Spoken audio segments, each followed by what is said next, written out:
ಶ್ರೀಮಂತರ ಮನೆತನ ನೋಡಿ ಕೊಟ್ಟಾರಲ್ಲ ಮದುವೆಯ ಮಾಡಿ. ಶ್ರೀಮಂತರ ಮನೆತನ ನೋಡಿ ಕೊಟ್ಟಾರಲ್ಲ ಮದುವೆಯ ಮಾಡಿ.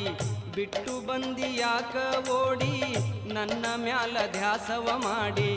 ಬಿಟ್ಟು ಬಂದಿ ಯಾಕ ಓಡಿ ನನ್ನ ಮ್ಯಾಲ ಧ್ಯಾಸವ ಮಾಡಿ.